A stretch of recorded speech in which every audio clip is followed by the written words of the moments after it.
Good morning, Miss Widette, teacher assistants, and my fellow classmates who are watching this video. Today, I would like to present or talk about the art of uncertainty.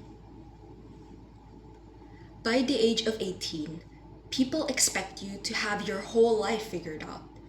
They expect you to attain good grades so you can get to a good university, which eventually leads you to having a good career and hence a perfect life. But things don't always go that way. Me, as an example, people have always expected me to know what I'm doing in life because I was a star student, the valedictorian of my graduating class. But in reality, I did not have everything figured out. Because by the time university applications rolled in, I was confused, uncertain about where I'm going. Because despite going to an international school, which will gain me access to a bunch of universities abroad, I was not financially stable as my peers. I could not fund my overseas studies unless I get scholarships, and that led to having so much pressure from my teachers and my parents. And that just led to so much anxiety surrounding university applications. And I know some of you felt that way. Some of you may have also applied to your dream university and did not get in. Or some of you might have wanted to choose a different career path, but your parents didn't let you. And I felt the same way as well. I felt so trapped, stuck, and worried that I would not be able to get abroad or get into my dream university. And by the time university application results were rolling in, my fears were confirmed. It was a huge shock and disappointment to me because I was surrounded with peers who got into their dream university, got full scholarships, but I just felt stuck in life. And eventually, I went to I3L. I chose I3L. And at first, of course, it was a huge disappointment to me because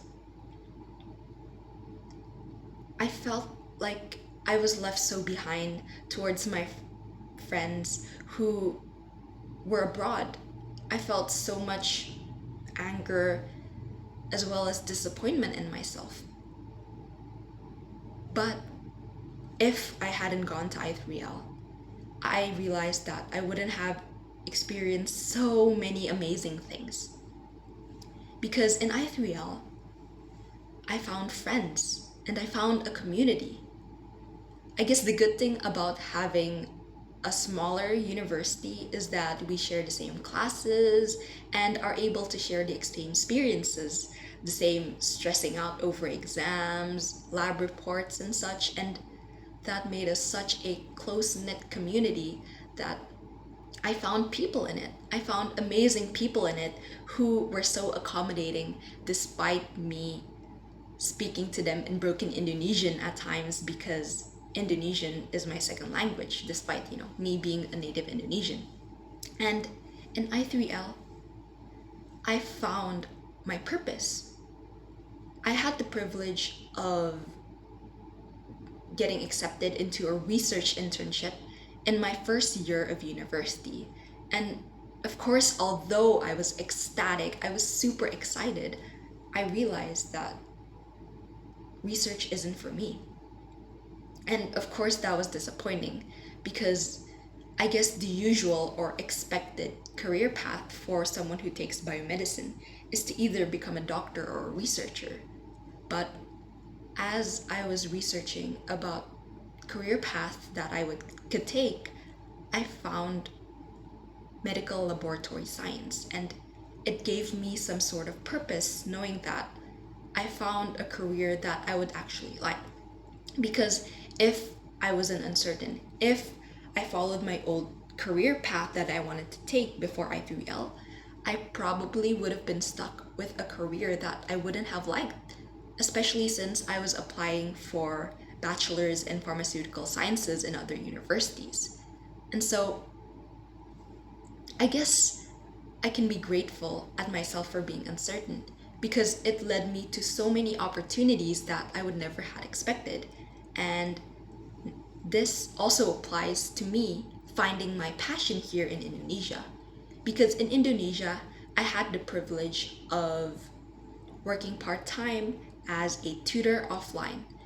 And that made me realize that despite being an introvert, I loved teaching. I loved conversing with my students about their student life and also help them as they're applying to university. And it gave me also a sense of joy and purpose beyond my usual academic or career life. And it made me happy. And because I've experienced so many things in I3L, it also made me realize that if I wasn't uncertain, I wouldn't have experienced so many amazing things. If I had my life figured out, I wouldn't have experienced the joy of teaching other people offline, finding the career path that I wanted to take, and also how great the Indonesian community actually is in Indonesia. And because of that, I want to impart to you all, I guess, a quote that I made of myself. There is some sort of beauty in uncertainty. There's some sort of beauty in not knowing where you're going, but despite having the bravery or courage to still keep moving forward despite that. Because there are only a few experiences, specific experiences that you can get from being uncertain. And I hope I could at least tell you all here today, those who are still uncertain and feel as though they're falling behind, that it's okay to be uncertain. And I want you all to still keep moving forward despite all that, because that is life. And I hope that life will take you where you want to go. But for now, it's okay to be uncertain because a lot of us still feel the same way as you do. Thank you.